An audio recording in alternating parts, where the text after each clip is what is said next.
My uncle told me that if I walked out the door that night, I should not bother coming back. All I had in my father's backpack was a can of pinto beans, my grandfather's old handsaw, and a map that everyone in my family had spent 12 years calling the fantasy of a dying old man. I walked 10 miles through the cold October dark of the Oregon woods because there was nowhere else left for me to go. My grandfather used to call the place Quiet Harbor.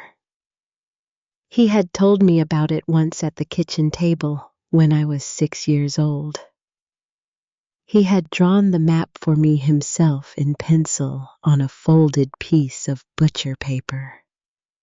He had pressed it into my small hand, and he had told me in a voice I still remembered 12 years later that there was a place high in the woods where the world could not reach you.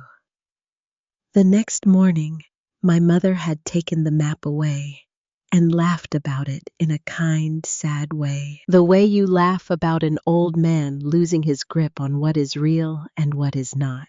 She had been wrong. When I finally saw those rotten wooden steps disappearing up into the branches of the great red sequoia, something in my chest went very cold. The treehouse 60 feet above my head looked like it could fall apart in the next strong wind. And standing there at the base of that tree, with my hands shaking from the cold and my fingers already bleeding from the long walk, I understood one thing. Either that broken cabin 60 feet up was going to become my home, or this forest was going to take me before winter did. And right now, on this dark autumn evening in the Cascade Range of Oregon, I am going to tell you the whole story of how an 18-year-old girl named Della Ray Calloway walked out of her uncle's kitchen with nothing but a backpack and a map, and how she walked into the highest cabin in Caldwell County, and how she discovered the weapon her grandfather had spent the last 10 years of his life building, and how she used it to bring down the man who had killed her father. This is a story about a tree. It is also a story about a family and a lie and a deed filed in a county courthouse in 1923. It is more than anything else a story about the kind of harbor a quiet old man can build for a granddaughter he never thought he would meet. So pour yourself something warm, settle in, and come climb the tree with me. The road out of Hollis Ridge runs north past the old feed mill, past the Methodist church with its broken steeple, and then it stops being a road at all. After that, it is only a logging trail, narrow and rutted, climbing up into the dark shoulders of the Cascade Range. Most folks in Caldwell County never see what lies past that trail. They drive their pickups to the edge of it, maybe to dump a load of brush or scout for deer, and then they turn around and go home to their warm kitchens and their televisions. They do not walk in. They certainly do not walk in at night. But on the first cold night of October, with frost already silvering the dead grass at the roadside, an 18-year-old girl named Della Ray Calloway walked in. She walked in alone. She carried a canvas backpack that had belonged to her father, faded olive green, and patched twice at the seams. Inside the backpack was a single can of pinto beans, a folded wool blanket that smelled faintly of cedar, a flashlight with weakening batteries, and an old handsaw with the initials E.M.R. burned into the wooden grip. She also carried a map. The map had been drawn in pencil on a piece of butcher paper, folded into quarters so many times that the creases had worn through to small, soft holes. Her grandfather had drawn it. 12 years ago, when she was 6, he had pressed it into her hands at the kitchen table and told her in a voice she still remembered that there was a place high in the woods where the world could not reach you. He had called it Quiet Harbor. Her mother had taken the map away the next morning and laughed about it later in a kind way, the way you laugh about an old man losing his grip on what is real and what is not. After her grandfather disappeared, that map had gone into a drawer in the spare room and stayed there for over a decade. The family told the story differently as the years passed. He wandered off into the mountains, they said. He had not been well. He never came back. End of story. Della had taken the map out of that drawer 3 hours ago, just before she walked out of her uncle's house, with nothing but the clothes on her back and her father's backpack. She had not planned to take it. She had not planned anything. She had only stood in the spare room, breathing hard, listening to her Uncle Bram's voice still ringing in the hallway behind her, and her hand had moved by itself. The voice had said, "You walk out that door tonight, girl. Don't you ever come back." So she had walked out the door. And now she was 10 miles deep into the woods, and the trail under her boots had given up being a trail. And the only sound in the whole world was the slow creak of the great trees moving in the wind above her head. She stopped to catch her breath in a small clearing where the moonlight pooled silver on the wet ground. She set the backpack down. Her shoulders ached. Her hands were red and stiff with cold.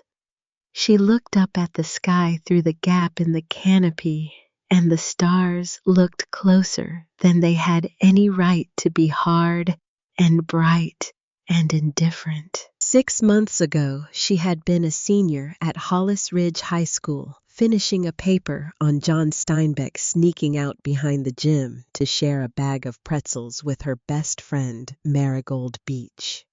6 months ago, her father had been alive. Her mother had been alive. They had been driving home from a funeral in Bend on a clear, dry stretch of Highway 20 when something had happened to the steering of their old Ford. That was what the sheriff's report said. Something had happened. The car had crossed the center line and rolled down a 40-foot embankment into a stand of ponderosa pine. And her parents had not been wearing their seat belts, and they had both been dead before the first ambulance reached the scene. After the funeral, Uncle Bram Calloway had driven her home in silence, his big hands tight on the wheel, his jaw working the whole way. He was her father's younger brother and the only family she had left. He had taken her in.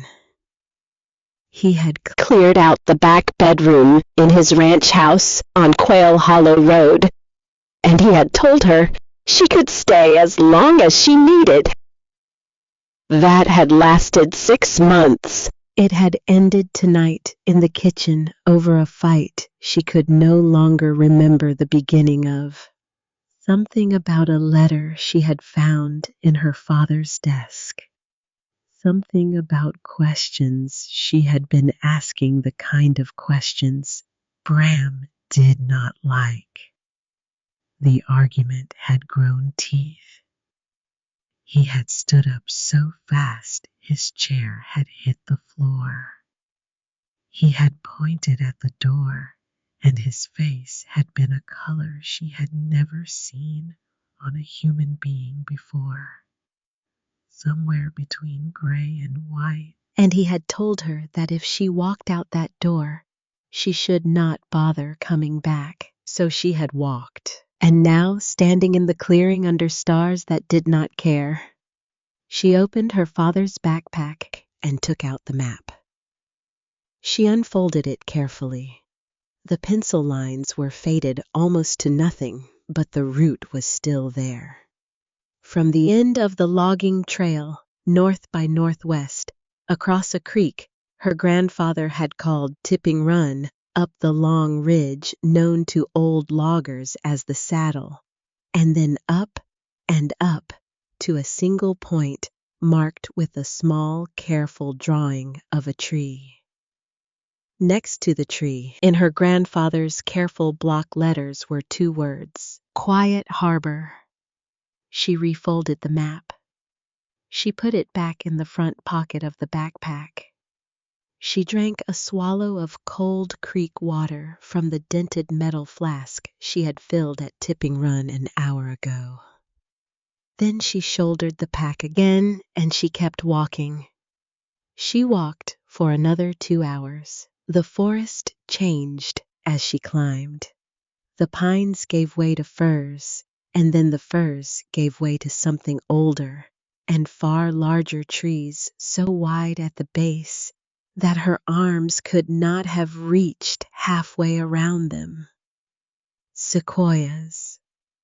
Not the giants of California, but their close cousins planted in this corner of the Cascades 120 years ago by a homesick logger from Tulare County, and left to grow because no mill in Oregon had a saw big enough to take them down. They rose 200 feet into the dark, their bark furrowed and red as old rust, and the wind moved through their crowns with a low, slow sound, like the breath of a sleeping animal. It was under one of these trees at last that Della stopped. She did not stop because she had arrived. She stopped because something in her chest told her to stop.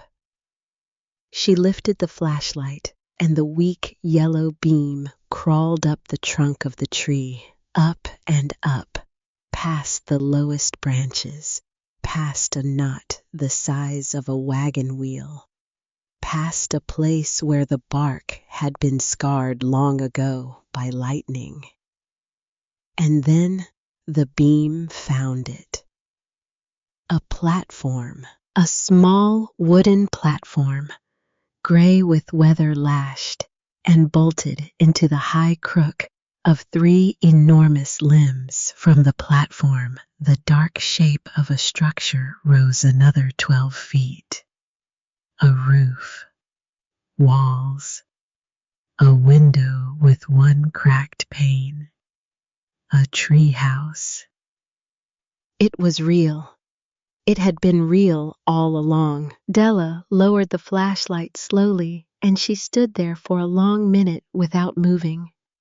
The wind moved the high branches, and the whole structure swayed a few inches, the way a boat sways at anchor. Her grandfather had not been losing his mind. Her mother had been wrong. The family had been wrong. The treehouse at Quiet Harbor was right here, 60 feet above her head, exactly where the map had said it would be. And the only way up was a ladder of wooden steps nailed into the trunk of the tree. Half of them rotted black, several of them missing entirely. She put her hand on the lowest rung. The wood crumbled a little under her thumb. She thought about turning around.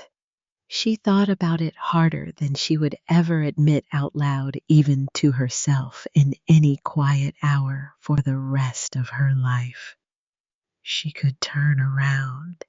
She could walk the 10 miles back down through the dark. She could knock on her Uncle Bram's door at sunrise, and she could say she was sorry for whatever it was she had said. And she could promise to stop asking questions, and he would let her back inside. She thought about it, and then she remembered her uncle's face when he had pointed at the door. She remembered the color of it. She remembered that her father, whose backpack hung from her shoulders, had never once in his whole life made a face like that at anyone. She started to climb. The rotten steps gave under her boots one after another, and twice she had to grab the rough bark of the trunk with her bare hands to keep from falling. By the time she reached the platform, her fingers were bleeding in 3 places, and her arms were shaking so hard she could barely lift herself over the edge. She lay on her back on the gray boards, and she stared up at the dark roof above her, and for a long minute she could do nothing but breathe. When she finally sat up, she saw that the platform was wider than it had looked from below, almost 12 feet on each side, with the small cabin set toward the back. A door stood half open at the cabin's front. Behind her, past the platform's edge, the forest fell away into a sea of fog and dark crowns, the moonlight breaking on it in patches the way light breaks on water. She crawled toward the door. She pushed it open with one hand. The smell that came out was not the smell of abandonment. That surprised her more than anything else. It was the smell of cold ashes, of cedar, of an old wool coat, of something faintly sweet that might have been honey or might have been pine sap. It was a lived-in smell. It was the smell of a place that had been waiting. She lit the flashlight. The beam crossed the inside of the cabin in a slow arc, and what it found made her sit down hard on the threshold because none of it made sense. There was an iron stove bolted to the corner, its black pipe rising clean through the roof. There was a narrow bunk built into the far wall with a wooden chest beneath it. There was a small table, and on the table sat a tin coffee can, and beside the can sat a box of wooden matches wrapped in waxed paper. There were glass jars on a shelf, 8 of them dusted but sealed, and inside 2 of them she could see what looked like dried beans and rolled oats. There was a fishing line on a nail. There was a hatchet on a peg. There was a folded wool blanket at the foot of the bunk, gray and clean. None of this was the wreckage of a man who had wandered off 12 years ago and never come back. None of this was a ruin. This was a place that had been kept. Della rose slowly and stepped inside. She walked the length of the cabin, and her flashlight beam moved over every shelf and every corner, and then it stopped at the small cracked window above the table, because there, carved deep into the soft cedar of the window frame, were 3 letters. E. Ezra Moore Rayner. Her grandfather's initials. She put her hand against the carving. The wood inside the cuts was pale and clean, not weathered, not silvered, with age.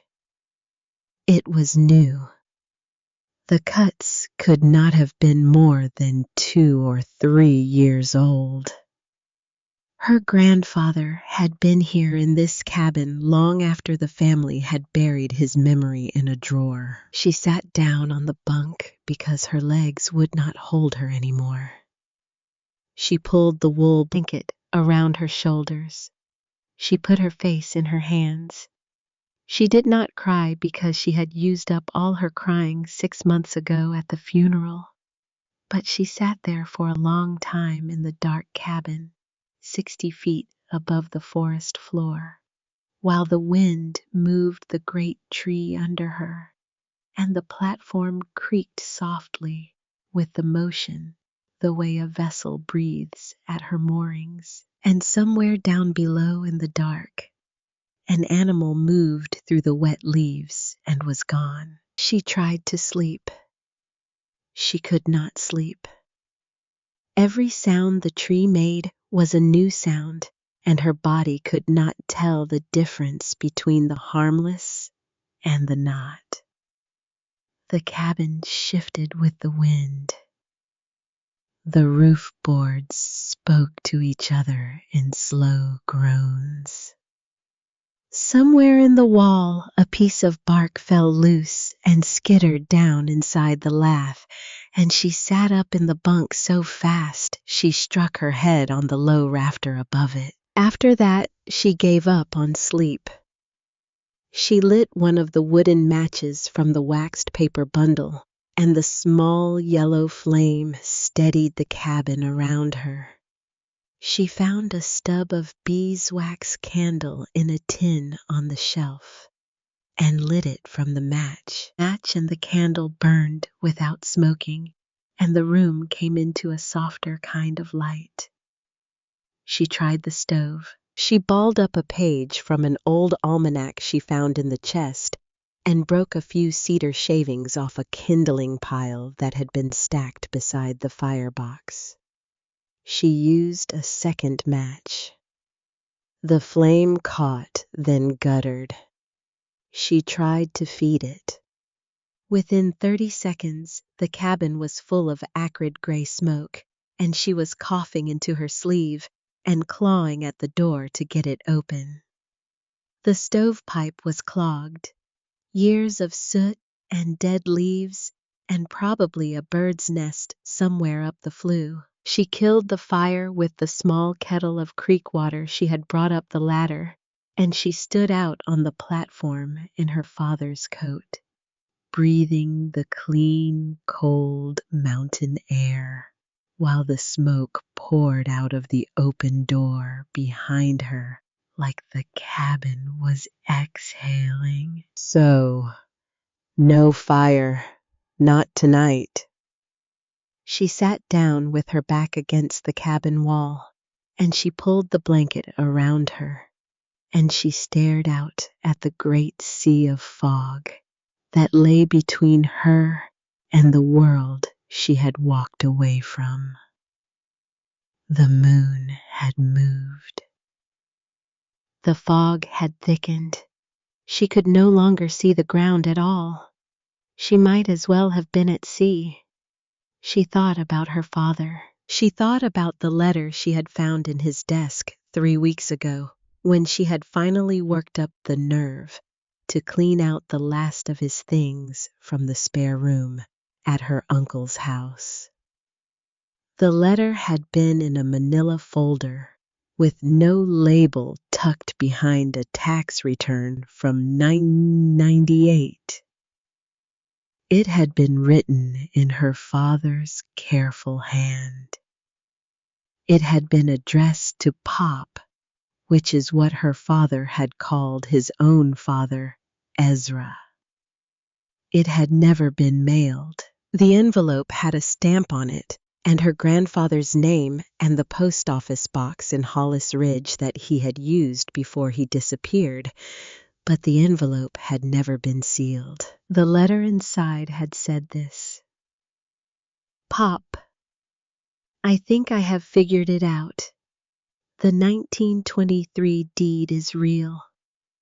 Bram has been telling lies for 20 years, and I can prove most of them now.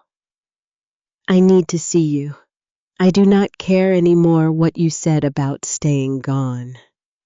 Della is 17, and she has a right to know what is hers. Write back to the post office box in Bend Knot Hollis Ridge. Be careful. He has more friends in this county than you remember. The letter had not been signed. The pen had stopped halfway through what might have been her father's first name. 3 days later, her father and mother had died on Highway 20. Della had folded that letter up. She had put it in the front pocket of her father's backpack. She had not shown it to her uncle. She had not shown it to anyone.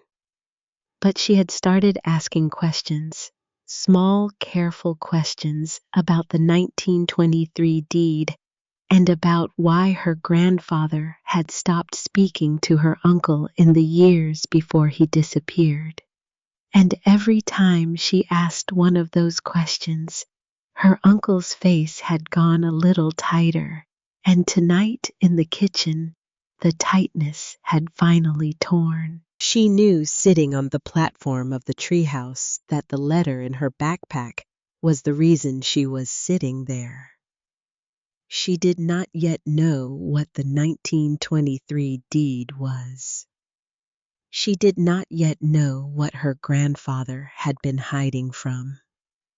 But she knew with the kind of certainty that does not need proof that her father had been killed for asking the same questions she was now asking. The candle in the cabin behind her guttered and went out.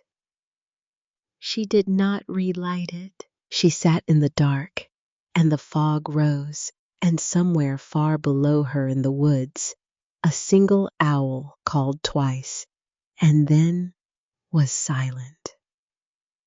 The first gray light of morning found Della asleep against the cabin wall, with the blanket bunched around her face. She woke up cold all the way through. Her breath made a small white cloud above her in the still air, and the platform was wet with dew, and the whole forest had been swallowed by a fog so thick she could not see the next tree over. She forced herself to her feet. Her hands ached. She climbed down the rotten ladder 3 rungs at a time where it was solid hand over hand on the bark where it was not, and her boots finally hit the wet leaves of the forest floor at full daylight. She walked a slow circle around the base of the great tree. That was when she found the first thing her grandfather had left her. It was strung between 2 limbs of a younger fir, 20 feet from the trunk. A plastic tarp, faded blue, weathered, but still whole, lashed at a slope, so that any rain falling on it ran down to a single corner. Under the corner sat a galvanized bucket. The bucket was half full of clear, cold rainwater from the storm 3 days before. Della stood looking at it for a long time. Her grandfather had not built this in the last year of his life. He had built it for the years that came after. He had built it for whoever someday might climb that rotten ladder and need water and not know where to find it. He had built it for her. She knelt down. She tipped a little of the rainwater out into her cupped hand and tasted it. It was sweet and cold and faintly of cedar. She filled her father's metal flask, and then she stood up, and for the first time since her uncle had pointed at the door the night before, She smiled. She smiled at her grandfather of 12 years and 1,000 miles of silence. Thank you, she said out loud. The great red trunk of the tree, the fog, the no one. Thank you. Then she went looking for breakfast. She found a stand of late blackberries along the lee side of a fallen log 100 yards north of the tree. The berries were past their best, soft and seedy, but there were enough of them to fill the front of her shirt. She ate as she walked back. She found a clump of wood sorrel growing in a wet patch and chewed the tart leaves until her mouth tingled. She found a clear running spring half buried under moss. She also found something else. It was a wire snare set just off a narrow game trail, anchored with a small bent stake driven into the dirt. The loop was open. The trigger was set. It was a rabbit snare, simple and old, the kind any farm boy in Oregon would have known how to set 60 years ago. It was new. Della crouched down beside it. The wire was bright. There was no rust on the stake. The dirt around the stake was still loose. This snare had been set in the last week, probably in the last 3 days. Her grandfather was dead. She knew that without anyone telling her. The cabin had been kept, but it had been kept the way a sailor keeps a boat he plans to come back to and never does. The candle stubs were old. The kindling pile was old. The matches were old. No man had slept in that bunk in 2 winters at least. But someone had set this snare. Someone else was in these woods. She backed away from the snare without disturbing it, and she walked back to the great tree by a different route, and she climbed the rotten ladder one more time, and she sat on the platform with her father's backpack between her knees, and she thought. She told herself, or you figure out who is in these woods. She did not turn around. She had nowhere to turn around to. The second night was colder than the first. She managed a small fire on the platform itself in an old iron skillet she had found under the bunk broken cedar twigs, feeding it slow and clean so that the smoke could rise up through the broken roof boards without filling the cabin.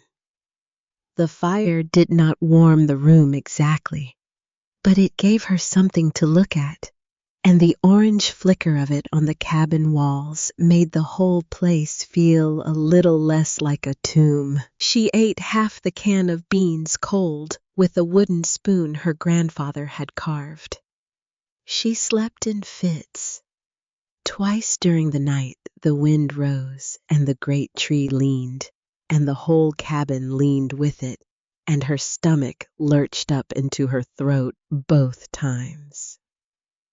Twice she sat up and gripped the edge of the bunk and waited for the lean to right itself. Twice it did. Around 3 in the morning, with the moon down and the fog risen all the way to the platform's edge, she heard something below her in the woods. It was the sound of a heavy footstep. Then another. She held her breath. The footsteps moved slowly through the wet leaves 20 feet from the base of the tree, then 10 feet, then directly underneath. They paused. They paused for a long time. She heard the sound of an animal breathing a heavy, slow breath that was not quite an animal.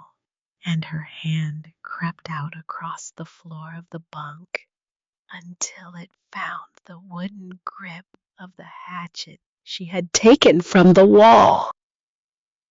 Then the footsteps moved on, slow and unhurried, north into the fog. She lay awake until dawn. She was 18 years old, and she was alone 60 feet above the ground in the Oregon forest. And somewhere in the dark below her, something or someone was walking.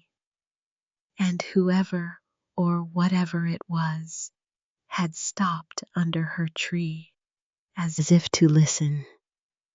In the morning, she searched the cabin. She did it carefully, the way her father had once taught her to search a tackle box hand by hand, not skipping any drawer or seam. She moved the bunk away from the wall. She emptied the wooden chest at its foot.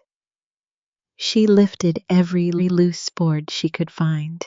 Under the third loose board, she found the second map. It was rolled tight and tied with a leather thong, and it had been hidden inside a length of hollowed cedar branch, wedged between two joists.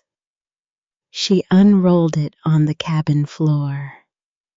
It was much larger than the first one drawn on the back of a sheet of butcher paper, and it showed the country around the great tree in much greater detail.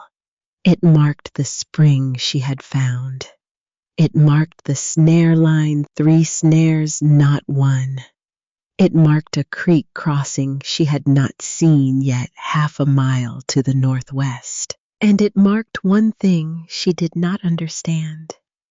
A small, dark square set under the trunk of what was drawn as a fallen tree half a mile north of the great sequoia.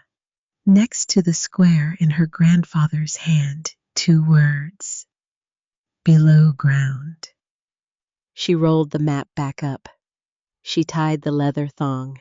She put it in the front pocket of her father's backpack. Then she went looking again, and this time beneath the bunk itself, in a small recess she had not noticed the first time she found a tin box.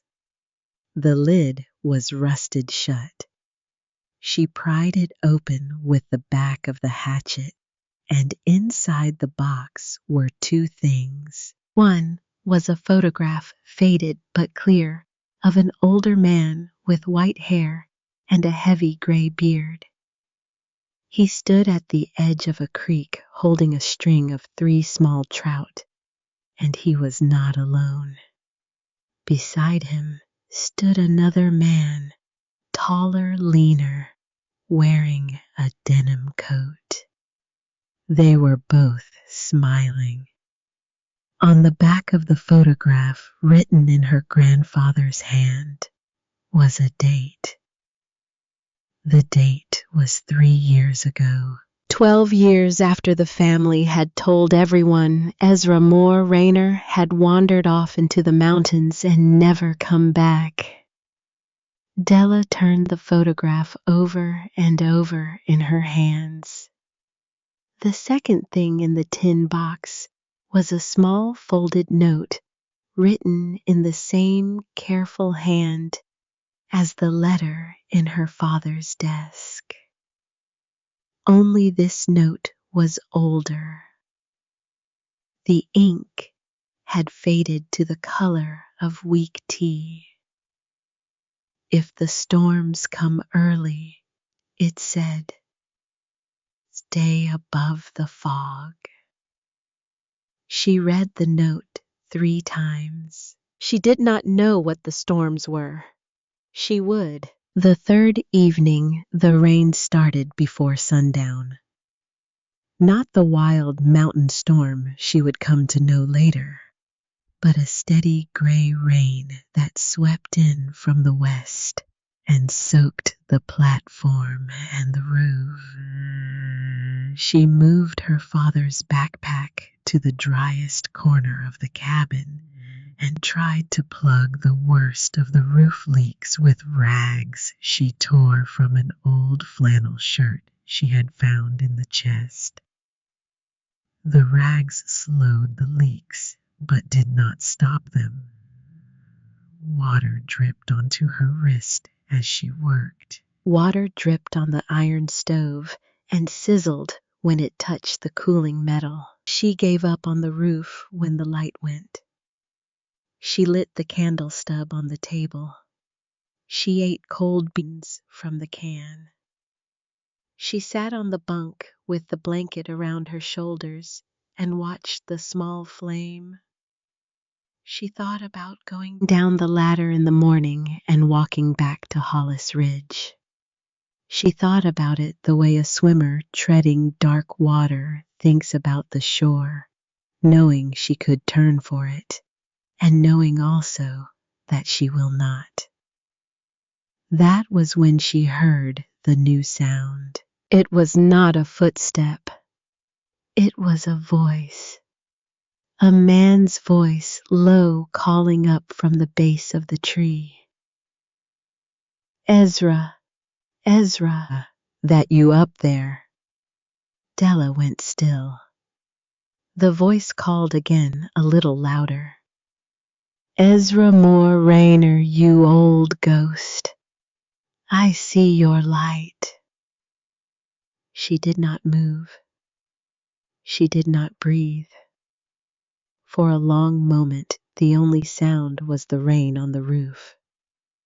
Then the voice said something that froze her where she sat. Ezra, if that's you, you put the light out twice. Twice slow. If it ain't you, I'm coming up. She looked at the candle. She looked at the dark window. She thought about the size of the rotten ladder and the man's voice and the snare in the woods that had been freshly set. She put the candle out. She did not put it out twice. She put it out once, and she held her breath, and she gripped the wooden handle of the hatchet so hard her knuckles ached. Below her at the base of the tree, the man's voice changed. The friendliness went out of it, and what came in was something else. Not anger, caution. The caution of an old man who had seen trouble before and had learned to listen for it. All right, the voice said. All right then. Whoever you are up there, you ain't him. You hear me? Della did not answer. The voice waited. After a long minute, the voice spoke again, slower. And now there was something in it that might have been grief, and might have been the last thread of hope a man holds out before he lets it drop. He's dead, ain't he? He's been dead a while. Della closed her eyes. She did not know why. She did not know this man. She did not know if he was the one who had walked beneath the tree at 3 a.m, or the one who had set the snares, or some third stranger she had not yet imagined. She did not know if he was friend, or hunter, or worse, but she knew in the way.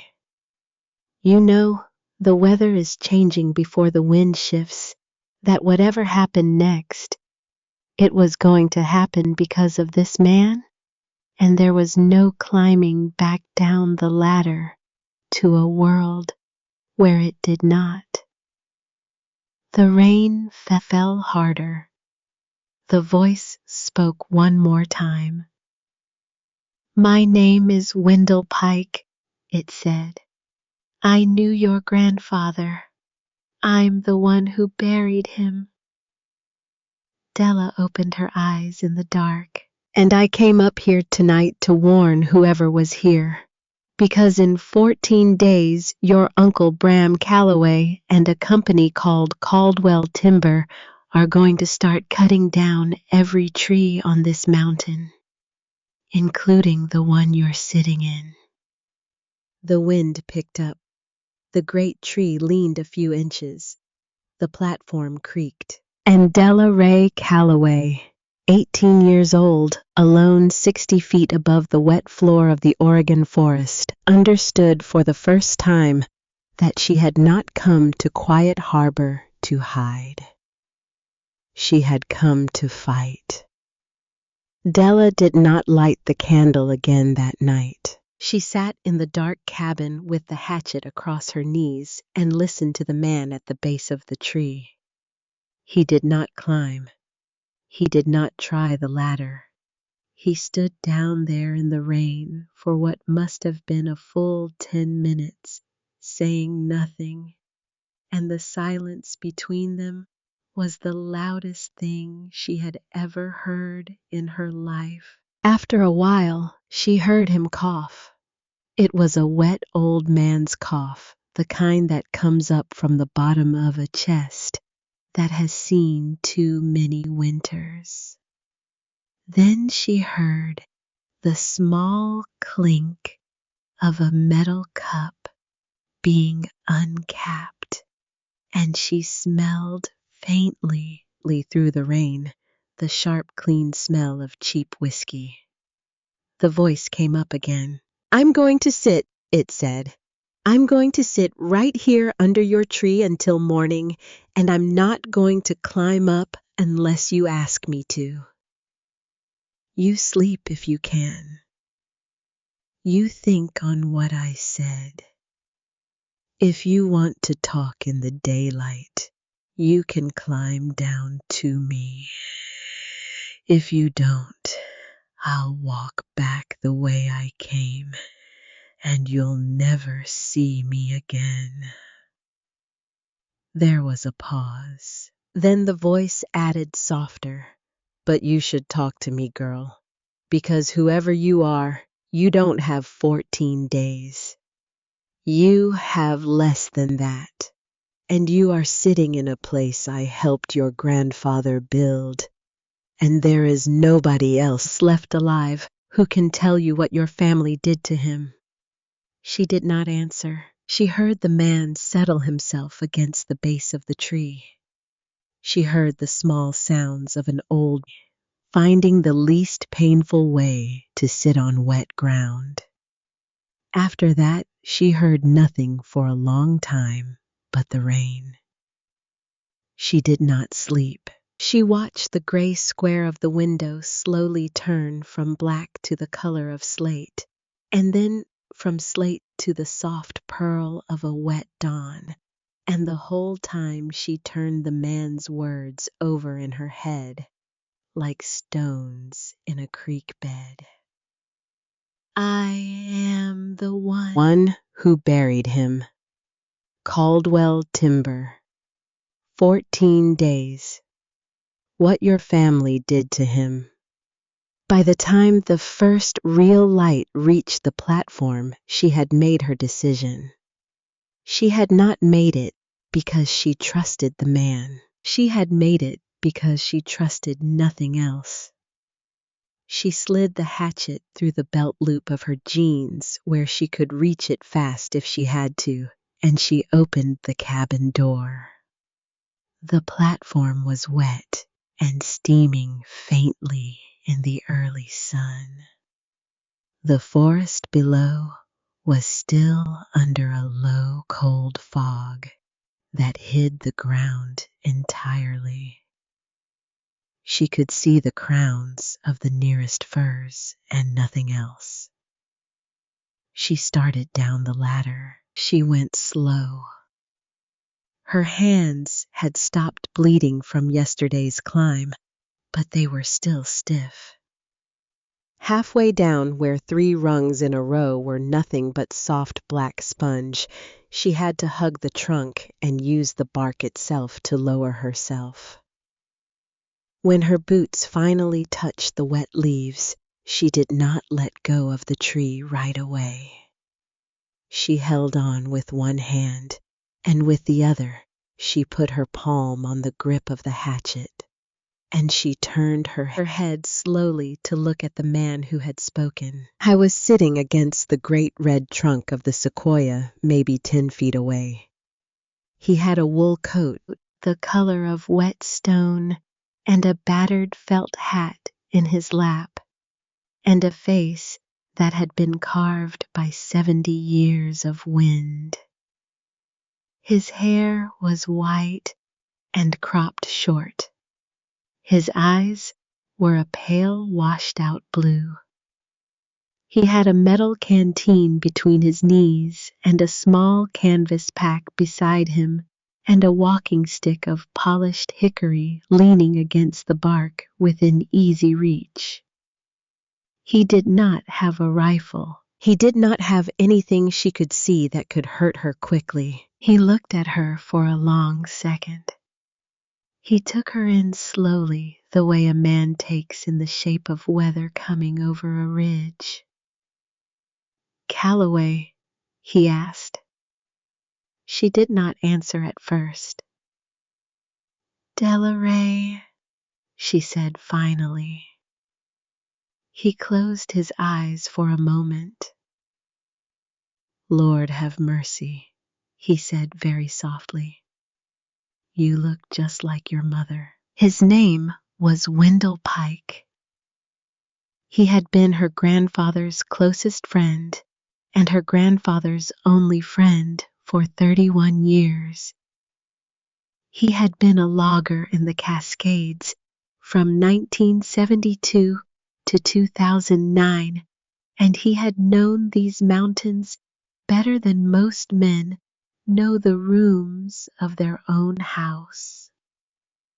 He had lived alone in a small board and batten cabin on the far side of the next ridge for as long as anyone in Hollis Ridge could remember. I had not been to a Sunday service or a town meeting or a barber shop in 20 years, and he was perfectly content with the arrangement. He told her this in pieces, sitting on a fallen log a few yards from the base of the great tree, while the morning sun cut through the fog, and the wet bark of the sequoia steamed in the new light.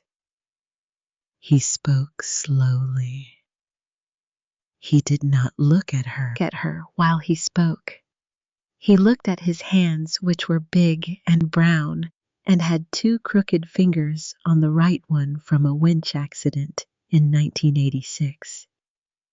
She watched him. She watched the way he held himself. She watched the way he handled the canteen. She watched the way he did not ask her any questions, did not press her, did not try to make her trust him faster than the morning would allow.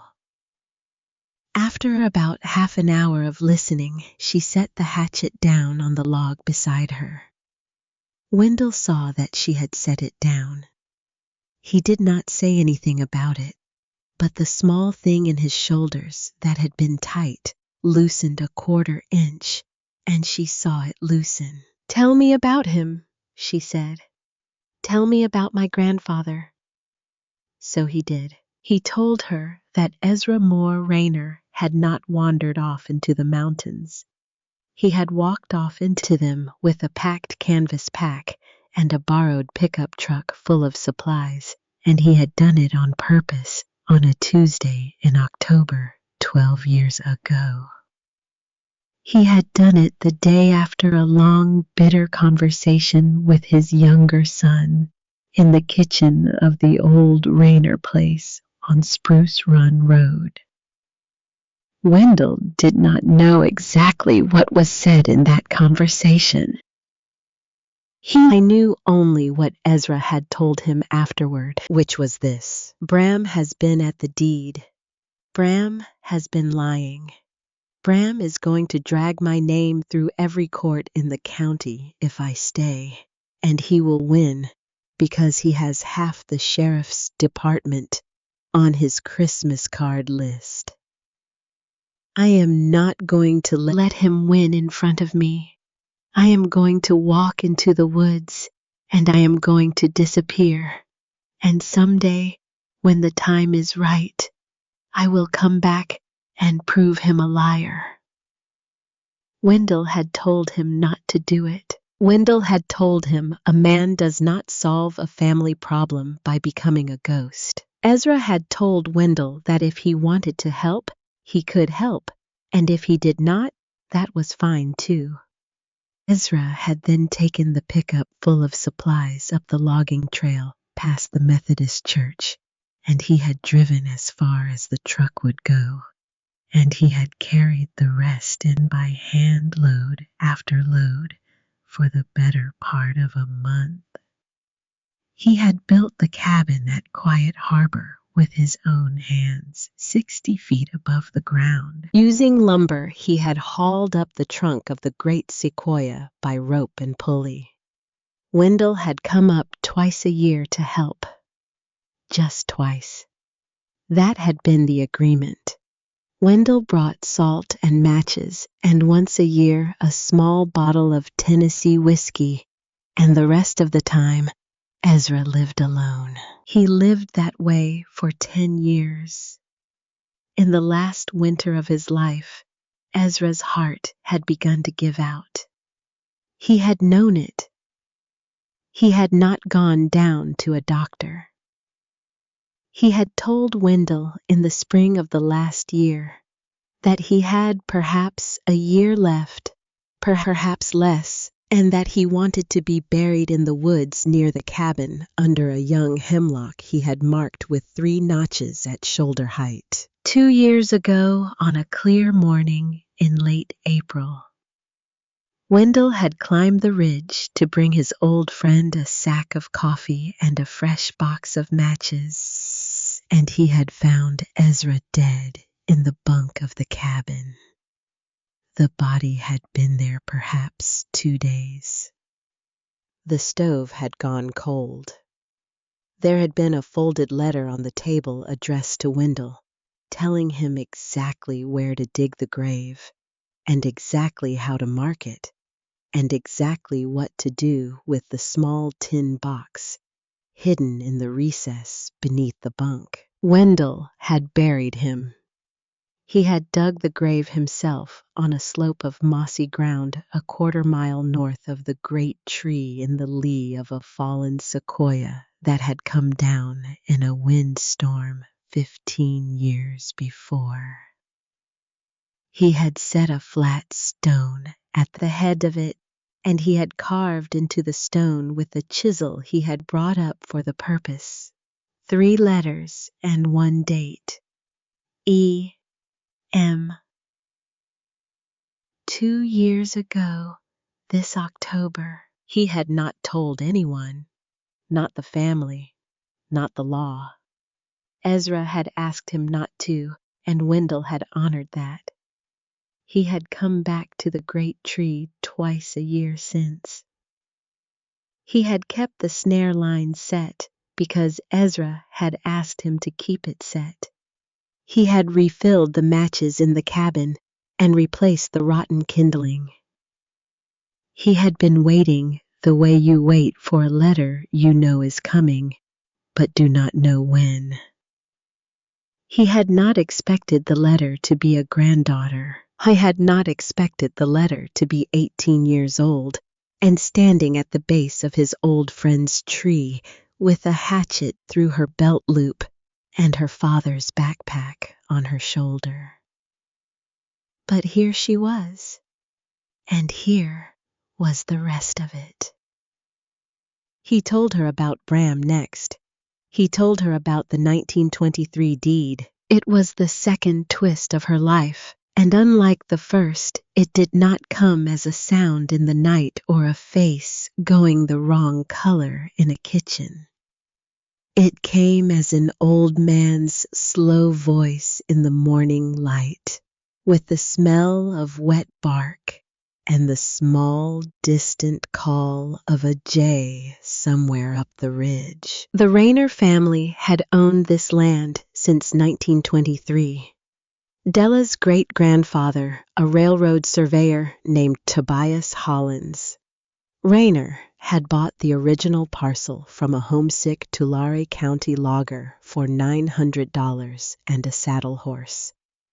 He had walked the boundaries himself with a chain and a transit, and he had filed the deed in the courthouse in Caldwell on the 3rd of June, 1923. The deed had been redrawn once in 1948 to correct a small surveying error along the western boundary, and after that, it had not been touched. The land had passed from Tobias to his son Ezra in 1971. It had been Ezra's land. It had never been anyone else's. But Ezra's two sons, Della's father Hollis and his younger brother Bram, had been a different story. Bram Calloway, who had taken his mother's maiden name in his 20s because, as he told everyone, the Rayners were not going anywhere. And the Calloways had business sense, had spent the better part of 2 decades quietly working on a different version of the deed.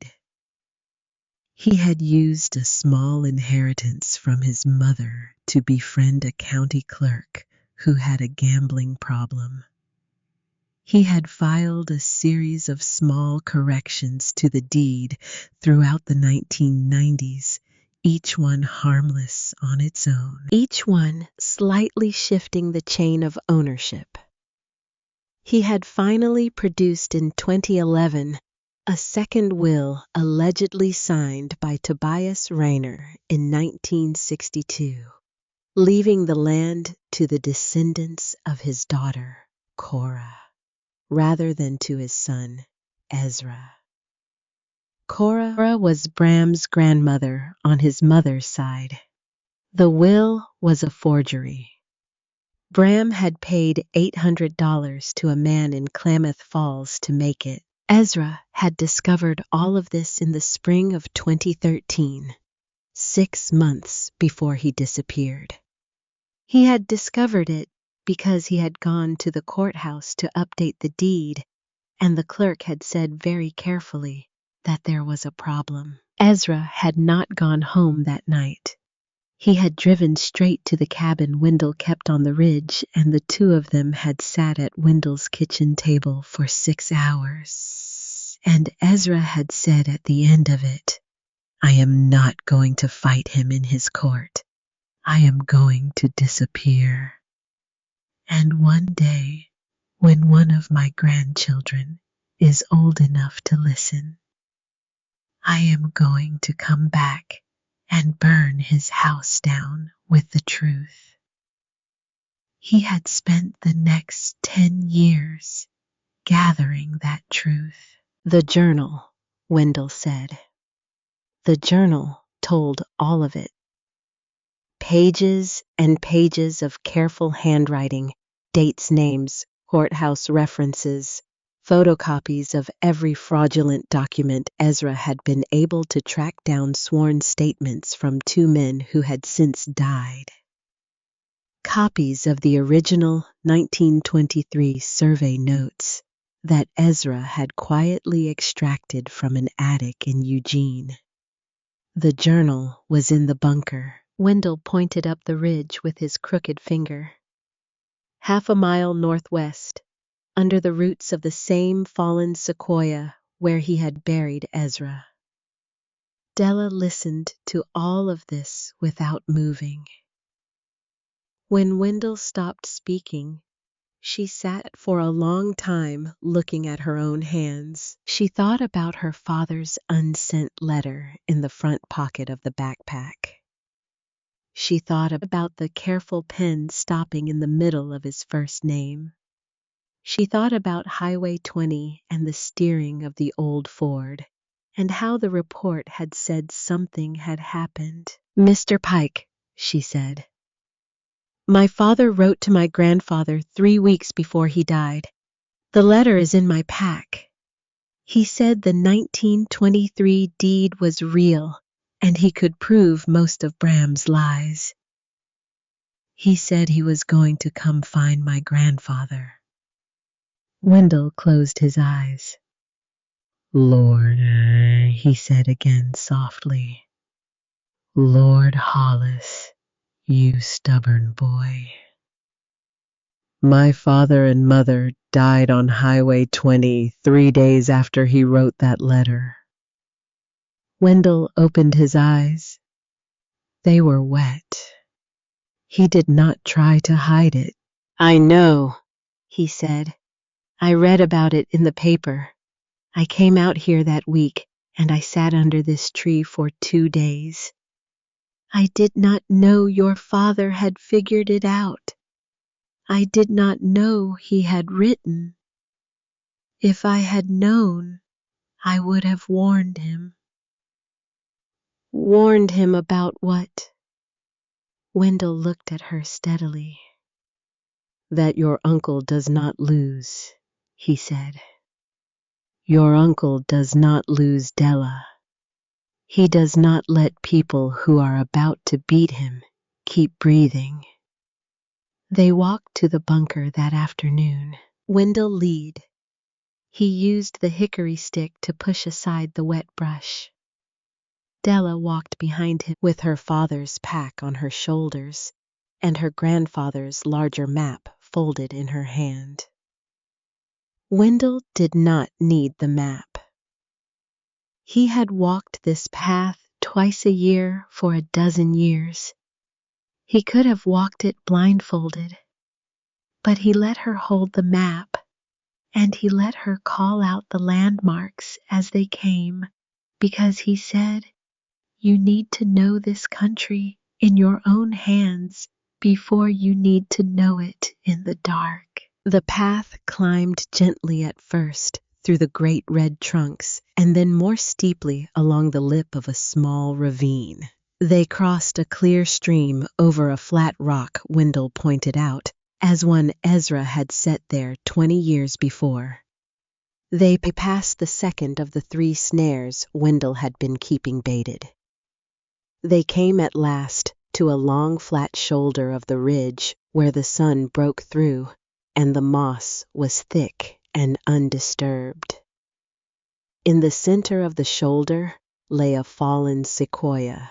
It had come down a long time ago. The roots were a great wheel of weathered wood, 20 feet across, half torn out of the earth and tilted up at an angle, leaving a wide hollow beneath. The hollow had been deepened by hand. Wendell took a folding shovel out of his pack and lifted away a careful layer of moss and pine needles, and underneath the layer was a wooden door set flush with the ground and weather-sealed with pine tar. He pulled the door up. A short flight of cedar steps led down into the dark. Della went down first. She did not ask permission. Wendell did not stop her. The bunker was small, 6 feet by 8 feet, dug into the slope lined with cedar planks her grandfather had hauled in board by board. The ceiling was low. A small ventilation pipe ran up through the roots of the fallen tree to the surface hidden among the splintered wood. Inside the bunker, set on a low shelf, were 3 things. A leather-bound journal, 4 inches thick. A canvas folder of yellowed surveyor's notes and court filings, and a small cassette tape recorder, the old kind, with a long, thin microphone and a fresh stack of unopened cassette tapes beside it.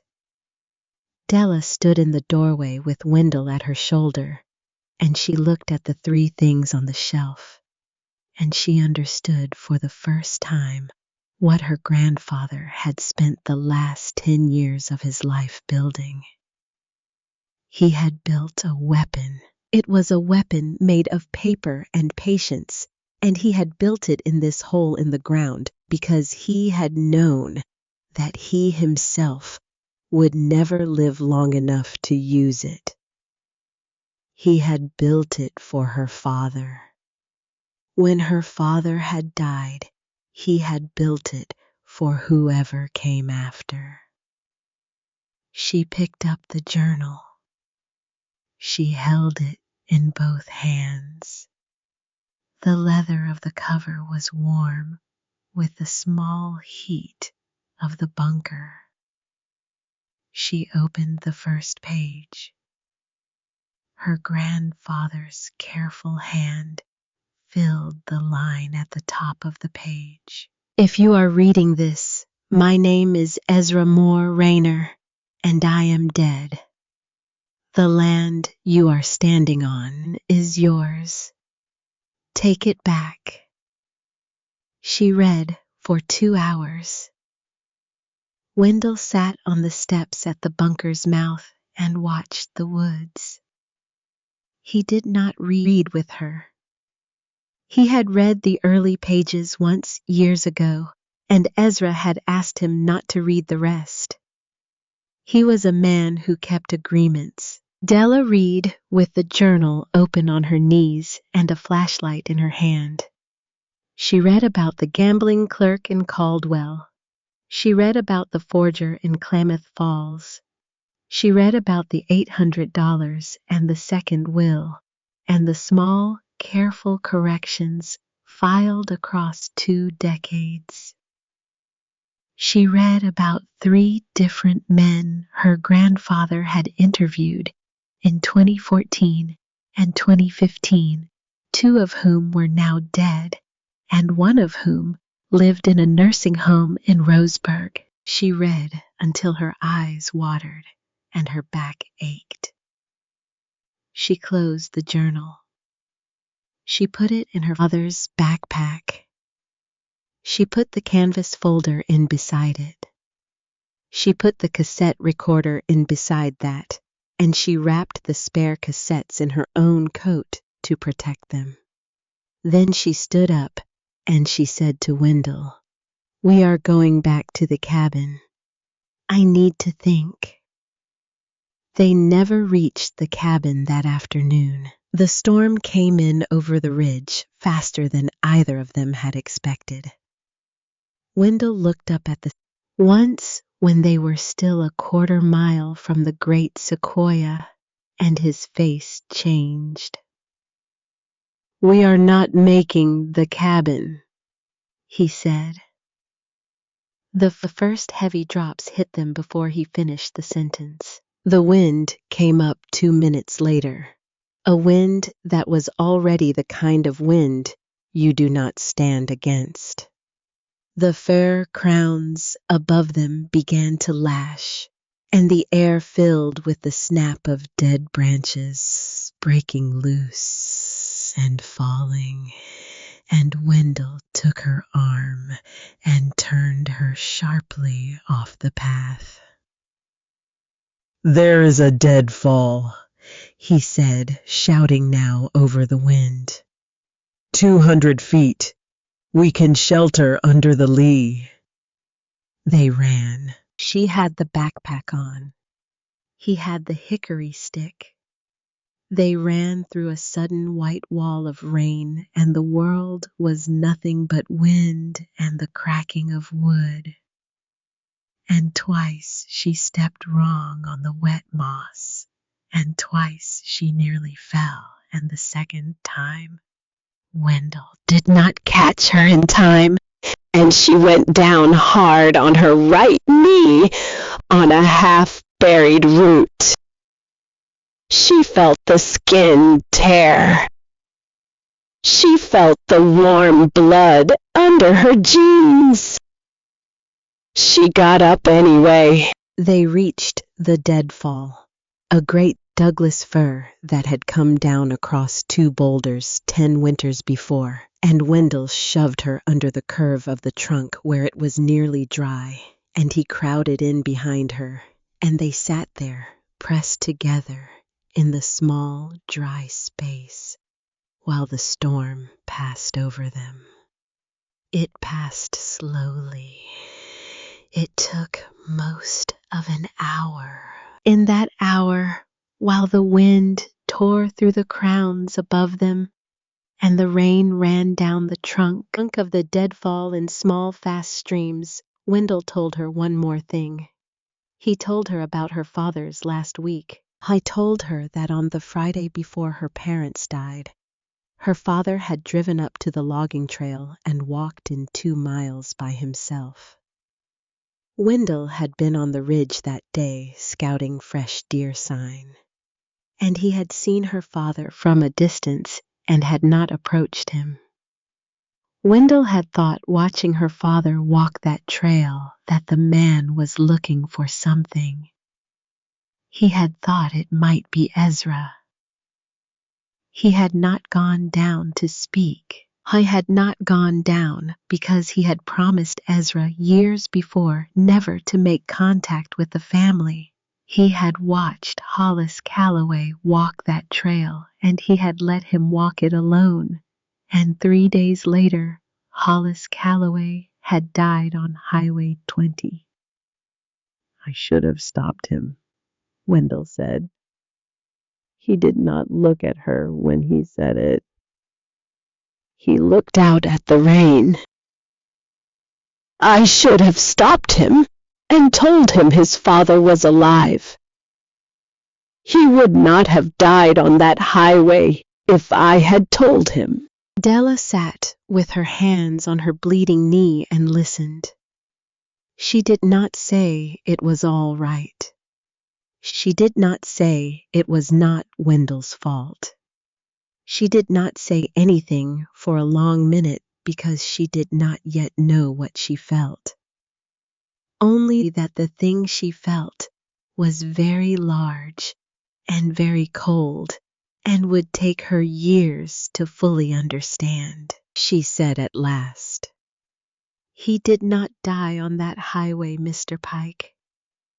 He was killed on that highway. There is a difference. And the man who killed him is sitting in a house on Quail Hollow Road right now, and he does not know that I have read my grandfather's journal." Wendell turned and looked at her. "You are not going to walk into the sheriff with that journal," he said. "You know that, don't you?" "I know. Half the deputies in this county owe your uncle favors. He has been buying favors for 30 years. You walk into that courthouse with the journal in your hands, and the journal will disappear before sundown." "I know." Then what are you going to do, Delaray?" She looked at him. She thought about the cassette recorder in her pack, and the fresh stack of cassettes wrapped in her coat, and the small, careful hand of her grandfather, building a weapon in a hole in the ground for a granddaughter he had never thought he would meet. "I am going to make him say it himself," she said. "Say what?" "Everything," she said. Wendell looked at her for a long second. Then he laughed. It was a small, tired, surprised laugh, the laugh of an old man who has just heard something he was not expecting to hear in the rest of his life. "Lord help us," he said. "You are your grandfather's blood." The storm passed. The wind dropped. The rain thinned to a slow, soft fall. They crawled out from under the deadfall, stiff and sore and wet through, and they made their way back to the great sequoia in the gathering dusk. Wendell stopped at the base of the tree. He did not climb. He did not, she realized, want to. He was 70 years old, and his knees hurt, and the ladder was a thing for younger people. "I will sleep under the lean-to at the eastern root buttress," he said. "Ezra built it. I have slept there before. You go up and you sleep in the cabin, and in the morning we will talk about what comes next." She nodded. She climbed the rotten ladder one more time slower than before because of her knee. She reached the platform. She stood on it for a moment in the soft gray dusk, looking out at the fog rolling back into the valleys below her. And she thought, I have been here 3 days. It felt like a year. She opened the cabin door. She stopped. The cabin had been searched. The bunk had been pulled away from the wall. The chest at its foot had been opened. The wooden spoon her grandfather had carved had been knocked off the table and lay on the floor. The shelves had been swept clean, and the contents lay in a small jumble in the corner. 2 of the loose floorboards had been pried up. She stood in the doorway, and the cold came into her through the open door behind her. On the table, weighted down with the small rusted iron skillet, was a single sheet of yellow legal paper. The handwriting on it was not her grandfather's. The handwriting on it she knew. It was her uncle's. Della Ray, the paper said, I know you are here. I have known since the second morning. I have been patient because you are family, and your father was my brother, and I do not want this to end the way it ended for him. Climb down off your tree and walk back to Hollis Ridge before sundown tomorrow, and I will not say where you have been or what you have taken. Stay where you are, and I will come up and bring you down myself, and you will not like the way I do it. This is the last chance you will get from me, girl. I will not offer it again. It was signed in his sharp, angled hand with the single letter B. Della read the note twice. She set it down on the table. She walked back to the open door, and she stood on the platform in the dusk.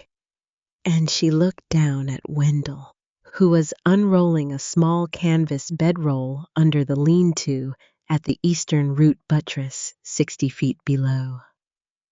Mr. Pike, she called. He looked up. He was here, she said. He was up here while we were at the bunker. He searched the cabin. He left a note. Wendell straightened up slowly. He stood looking up at her in the gathering dark, and even from 60 feet, she could see the way his face changed. Did he take anything? She looked back through the door at the small jumble in the corner. She looked at her father's backpack on the floor where she had set it down. The journal was still inside. The cassette recorder was still inside. The folder of court filings was still inside. He had been searching for them, and he had not found them because she had carried them with her under the deadfall while the storm passed over their heads. He had searched for the weapon, and the weapon had been an arm's length from him in the wrong direction, and he had not known. No, she said. He did not take anything. Wendell stood at the base of the tree for a long moment. Then he is going to come back, he said. And next time, he is not going to come alone. She nodded. She did not say anything for a long time. The wind moved the high crowns of the sequoias around her. The fog rose in soft white columns through the gaps between them. Somewhere far down the ridge, a single raven called once across the gathering dark. She thought about the note on the table behind her. You will not like the way I do it. She thought about her father's careful pen stopping in the middle of his first name. She thought about her grandfather building a weapon in a hole in the ground for 10 years and dying alone in a bunk with the work unfinished. And she thought, standing on the wet platform 60 feet above the floor of the Oregon forest, that her uncle Bram Calloway had made one mistake. He had told her in his own hand that he was coming. He had told her where to wait. He had told her when. She turned and walked back into the cabin. She closed the door behind her. She picked up the wooden spoon from the floor and set it back on the table, and she sat down on the edge of the bunk with her father's backpack between her knees, and she opened the front pocket and took out the cassette recorder. She held it in both hands. It was small and black and faintly warm from the body heat of the pack. She turned it over. On the back, scratched into the plastic in her grandfather's careful hand, were 3 words: "Make him talk." She sat in the dark cabin with the recorder in her hands and the rain easing off the roof above her. And for the first time in 3 days, she smiled the way her grandfather must have smiled when he had carved those 3 words. She was 18 years old. She had nowhere left to go. And tomorrow her uncle was going to climb her tree. She did not sleep that night either. She sat on the floor of the cabin with the cassette recorder open in her lap and a fresh tape in her hand. And by the small, steady light of a candle stub she had relit on the table, she worked through it the way her grandfather must have worked through 100 small, careful things in the last 10 years of his life. She tested the playhead with her thumb.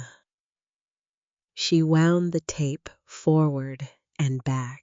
She pressed record against the silence of the cabin and listened to her own breath come back at her through the tiny speaker, thin and a little frightened. She thought about where on her body she could hide it so that a man searching her would not find it. She tried the inside of her coat. She tried the small of her back.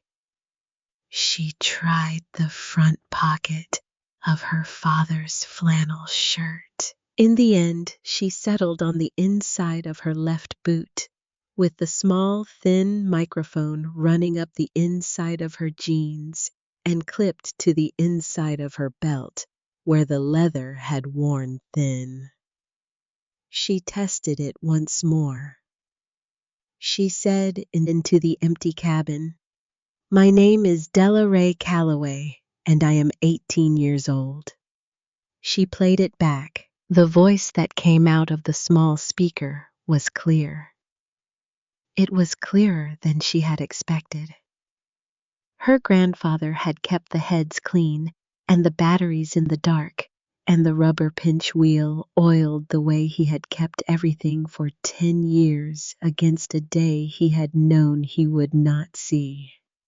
She turned the recorder off. She did not put it in her boot yet. She put it in the front pocket of her father's backpack, and she set the backpack at the foot of the bunk. And she walked out onto the platform in the slow gray hour before sunrise. The fog had risen all the way to the rail of the platform. She could see nothing beyond the immediate boards of it, nothing of the forest below, nothing of the lean-to where Wendell slept. The whole world was a slow white sea, moving against the great red trunk of the sequoia, and the air smelled of cedar and wet stone, and the faintest cold edge of weather still coming in from the west. She stood at the rail. She thought about her father. She thought about her father, not in the wreckage of the old Ford on the embankment off Highway 20, where she had been forbidden to go and had gone anyway, but in the small green chair he had kept in the corner of her bedroom when she was a little girl, reading her chapters of The Yearling in his low, careful voice until she fell asleep. She thought about his pen stopping in the middle of his first name on the unsent letter in her pack. She thought about Hollis Calloway walking the logging trail alone 3 days before he died, looking for a father he had not seen in 12 years and would never see again. I am going to make him say it, she thought. I am going to make him say all of it, and I am going to bring it down out of this tree with me, and I am going to put it in the hands of people who do not work for him. The first edge of the sun struck the high crown of the sequoia above her head. The fog began slowly to move. Wendell climbed up. She had not asked him to. He came up the ladder slow and grunting, and stopping every 4 rungs to rest. And by the time he hauled himself over the edge of the platform, his face was the color of old paper and his breath was loud. He sat down hard on the platform and let his legs dangle off the edge, and he stayed that way for a long minute before he could speak. I am too old for that ladder, he said. You did not have to come up. I had to come up. We need to talk before he gets here, and I am not yelling it through 60 feet of air. She brought him a cup of water from the rain bucket on the platform. He drank it slowly. The color came back into his face. He told her then about the second message. I had walked up the ridge before dawn to check the snare line the way he did every other day. Halfway up the path, nailed to the trunk of a fir at eye height, he had found a second piece of yellow legal paper.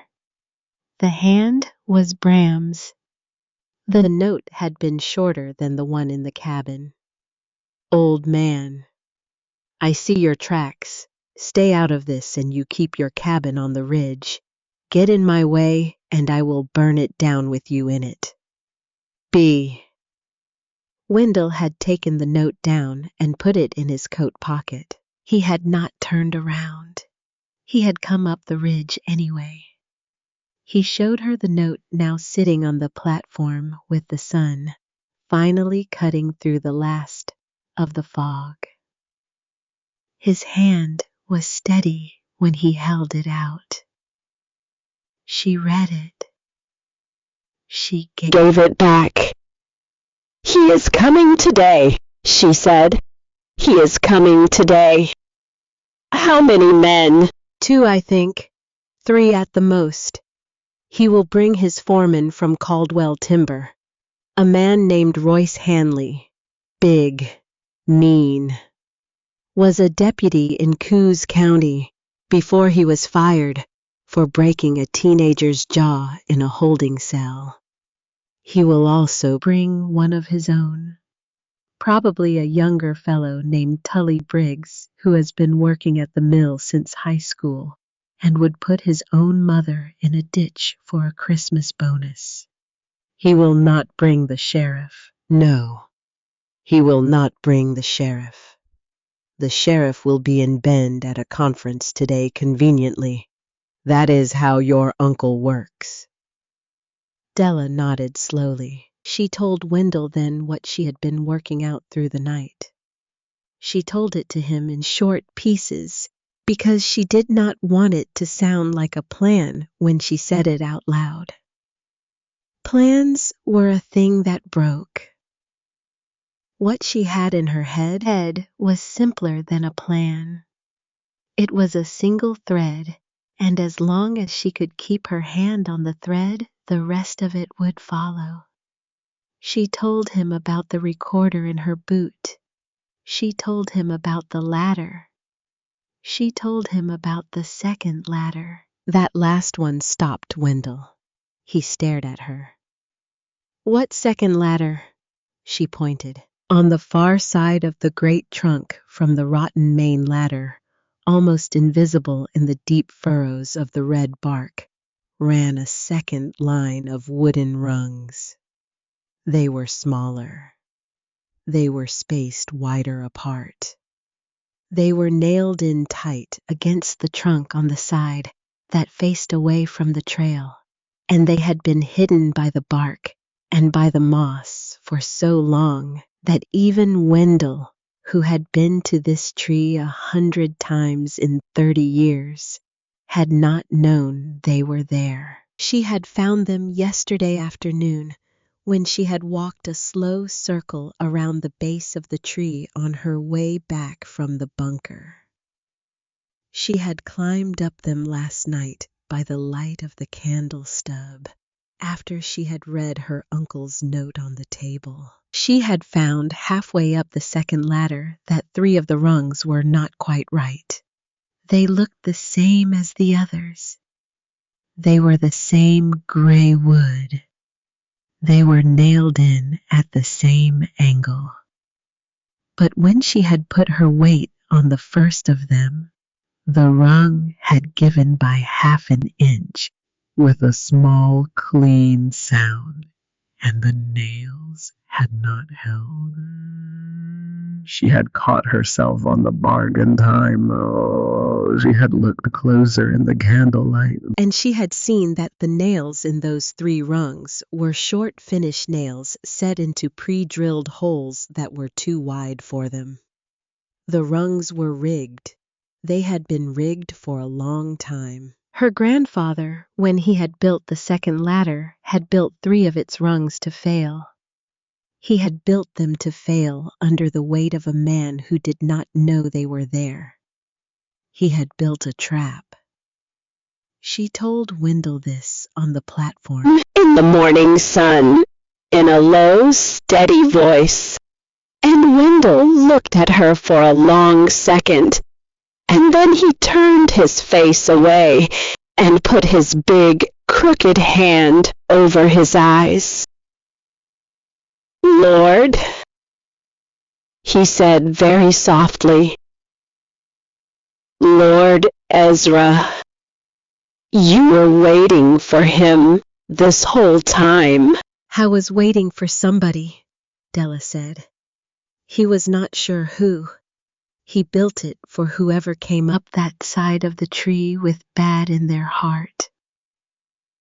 And you are going to send your uncle up that side.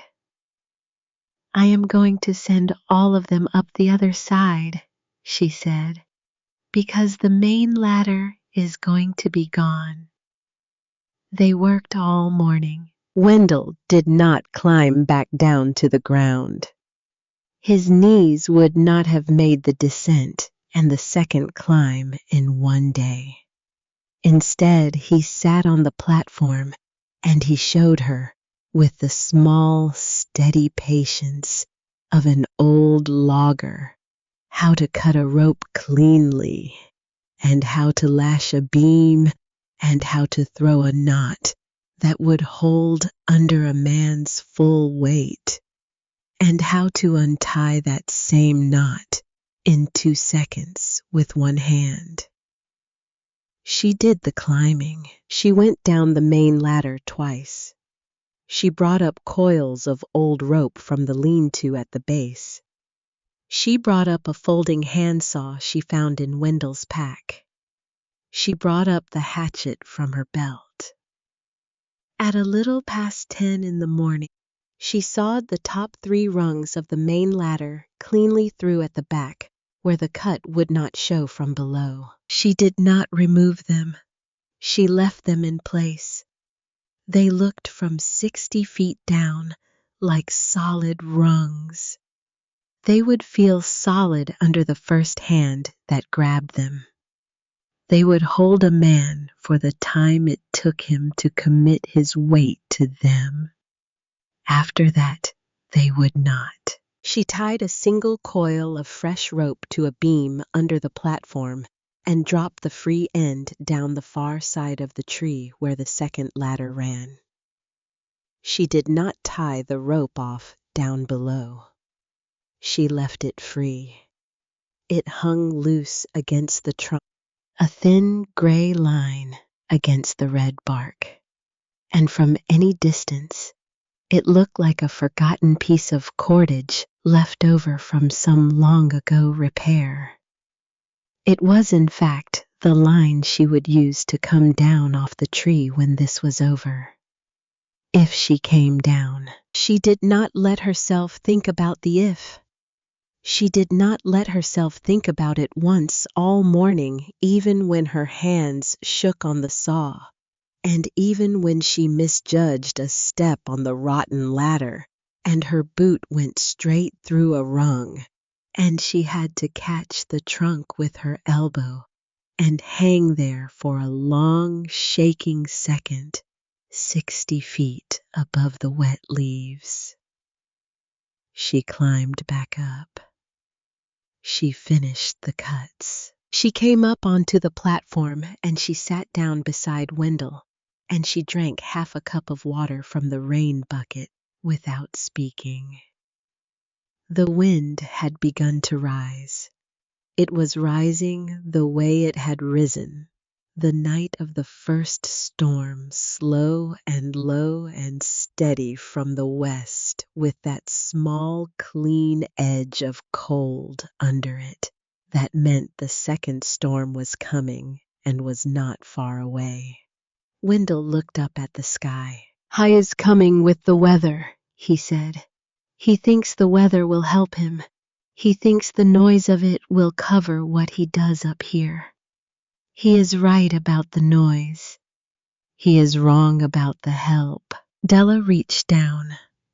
She unlaced her left boot. She slid the small black cassette recorder down inside it against the inside of her ankle, and she ran the thin microphone wire up the inside of her jeans and clipped it to the inside of her belt where the leather had worn thin. She tested the placement with the flat of her hand. The microphone was hidden. The recorder was hidden. The shape of the recorder against her ankle was not even visible through the thick canvas of the boot. She laced the boot back up. She put her father's backpack with the journal and the folder of court filings and the spare tapes inside it into the small storage space behind the loose wall panel where her grandfather had once hidden his hatchet and his fishing hooks. She slid the panel back into place. She tapped it twice with the flat of her hand to set it. The pack was no longer in the cabin. Anyone who searched the cabin would not find it. She stood up. She looked at Wendell. "You should go down now," she said. "Down the second ladder, slow. Watch the 3 rigged rungs. They are the 7th, the 9th, and the 12th from the top. Hold the trunk hard when you step over them. When you get to the ground, you go straight north up the ridge to your cabin. You do not come back down to this tree. You take the dirt road on the back side of the ridge, and you drive your truck to the state police barracks in Bend. Not the sheriff, not Hollis Ridge, state police. You tell them there is a kidnapping happening at the old Rayner treehouse on the upper saddle, and you tell them the name Bram Calloway, and you do not stop telling them until they get in a car and start driving. Wendell looked at her. He did not move. "I am not leaving you alone up here, Della Ray. You are. You are the only person alive who knows the way down to this tree from the backside of the ridge. You are the only person alive who can get the state police up here in time. If you stay, you slow me down and you give him a second hostage. If you go, you bring back the only thing on this earth my uncle is afraid of. He looked at her for a long second. You are not your grandfather's blood, he said slowly. You are your father's blood. He had this same look the day he walked the logging trail. My father did not finish. No, I am going to finish. Wendell pushed himself slowly to his feet. He picked up his hickory stick. He looked once around the platform, the way an old man looks at a place he expects he will not see again. And then he walked stiffly to the far side of the great trunk where the second ladder ran. He set his foot on the first rung. He looked back. 7th, 9th, and 12th from the top, he said. Yes. You stay above the fog, Delaray. I will. He started down. She watched him until the white head of him disappeared into the moving fog below the platform. She heard the small, soft sounds of his slow descent. She did not hear a fall. She heard at last the small, distant crack of a twig at the base of the tree, and then nothing. And she knew he had reached the ground safely and had started up the ridge. She turned back to the cabin. She walked inside. She picked up the wooden spoon her grandfather had carved, and she set it back on the table. She sat down on the bunk. She placed her hands flat on her knees. She slowed her breathing. She waited. The storm broke at 2 in the afternoon. She had been waiting by then for almost 4 hours. The wind had risen through the morning until the great sequoia was swaying a full 18 inches at the crown, and the cabin was creaking with the slow ocean motion of it. And the rain had started in the last half hour as small, hard drops blown sideways across the platform. The fog had come back up the valleys. The forest below was once again a white sea. She heard the truck first. It came up the logging trail low and grinding in second gear, and it stopped where the trail stopped.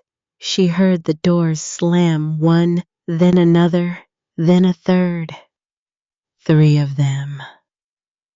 Wendell had been right about the number. She heard their voices faint and broken by the wind working their way up the slope toward the tree. They did not try to be quiet. They were not hunters. They were not woodsmen. They were 3 men in working coats with a job to finish. And they walked through her grandfather's forest like men who had already decided the forest belonged to them. She heard her uncle's voice clearest of the 3. Delaray, you come down out of that tree, girl. You come down right now, and we will talk this out like family. She did not answer. She sat on the bunk in the dim cabin, and she listened to him. Delaray. His voice was closer now. He had reached the base of the tree. I know you are up there. Royce, give me that flashlight. Delaray Calloway, you have got 10 seconds, and then I am coming up. She let the 10 seconds pass. She heard him start up the ladder. She heard the second voice, the one she did not know, big and rough and amused, calling up from the ground. Hold on, boss. I am right behind you. That would be Royce Hanley. She heard a third voice, younger, nervous. Boss, this ladder don't look right.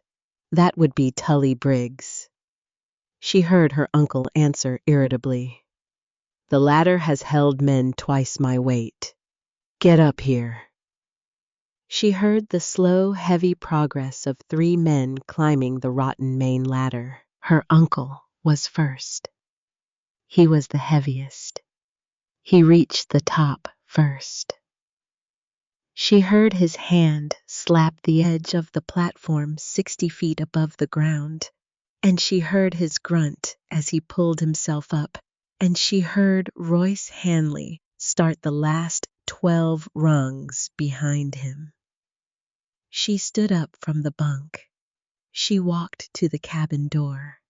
She opened it. Her uncle Bram Calloway was standing on the platform, dripping wet, his gray hair plastered to his forehead, his eyes hard and small and certain.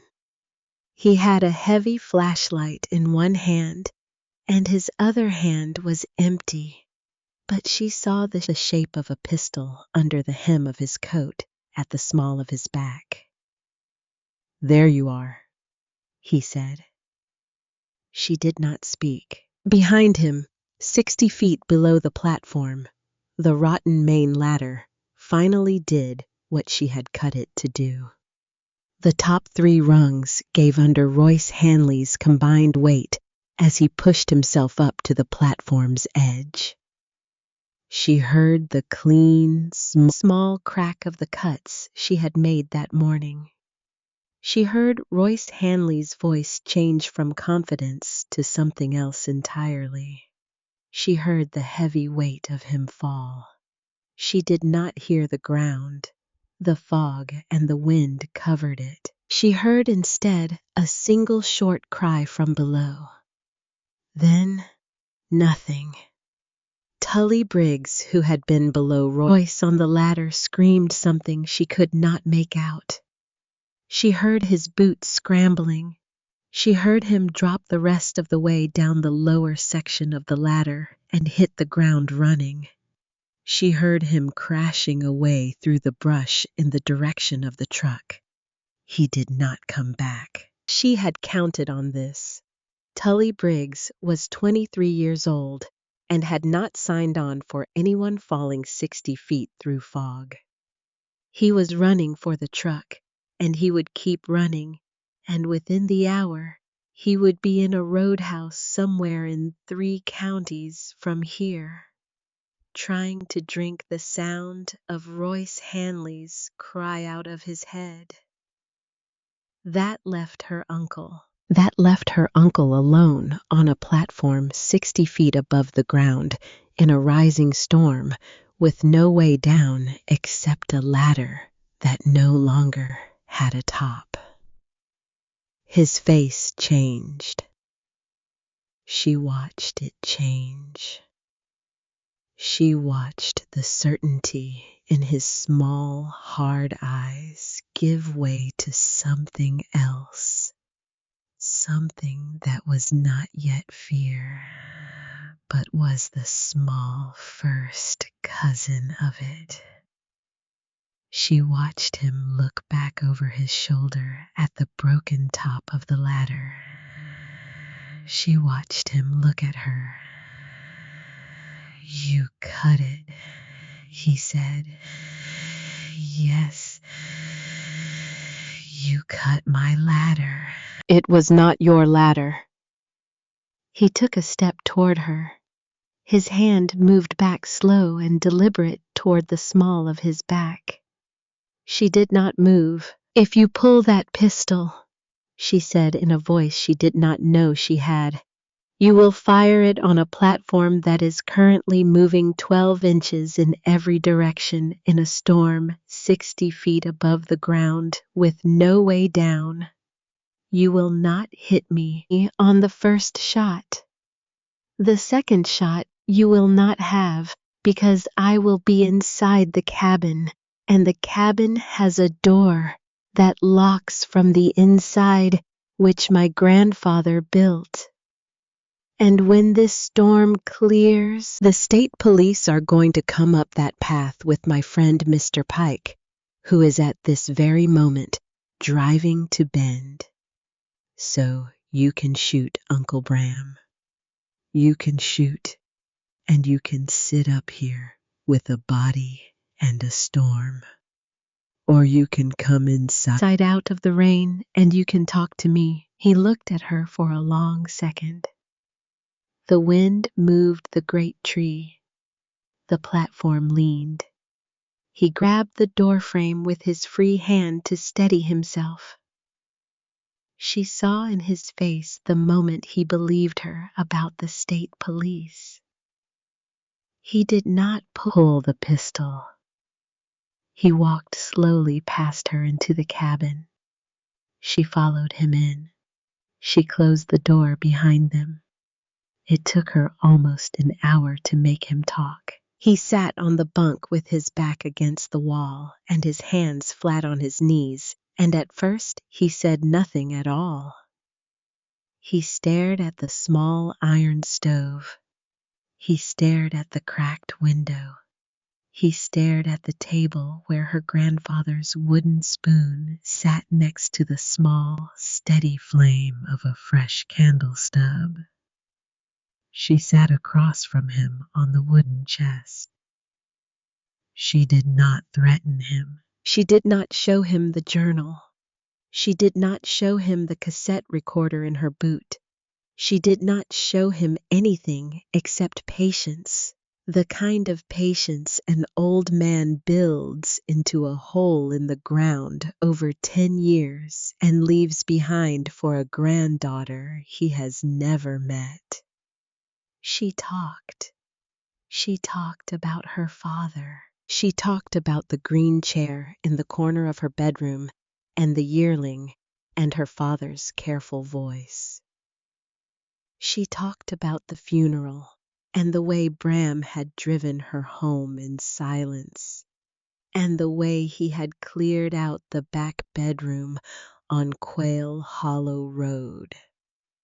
She talked about the letter in her father's desk. She read parts of it aloud from memory, the parts she knew word for word.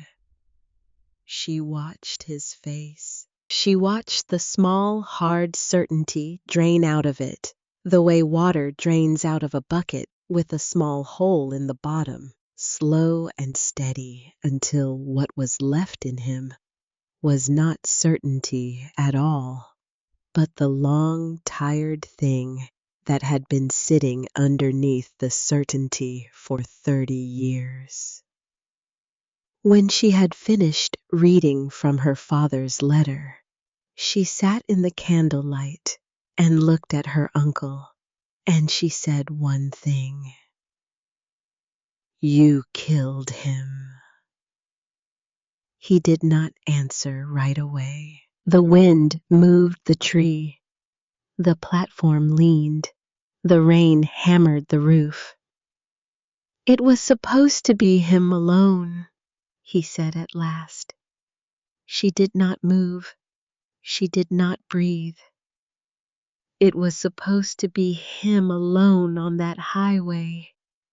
Your mother was not supposed to be in the car. He had told me he was driving to Bend alone that morning, and I had paid a man in Roseburg to do the steering, and your mother was not supposed to be in the car." "You paid a man." "His name was Wyatt Larch, and he died of a heart attack 4 years ago in Klamath Falls. He is not coming back. Nobody is coming back, Della Ray." "You killed my mother." "I killed your father, girl. Your mother got in the car at the last minute because the woman she was meeting in Bend had canceled and she wanted to do a little shopping. Your father told me on the phone the night before that he was going alone. He was wrong. I did not know she was in the car until the sheriff called me that afternoon."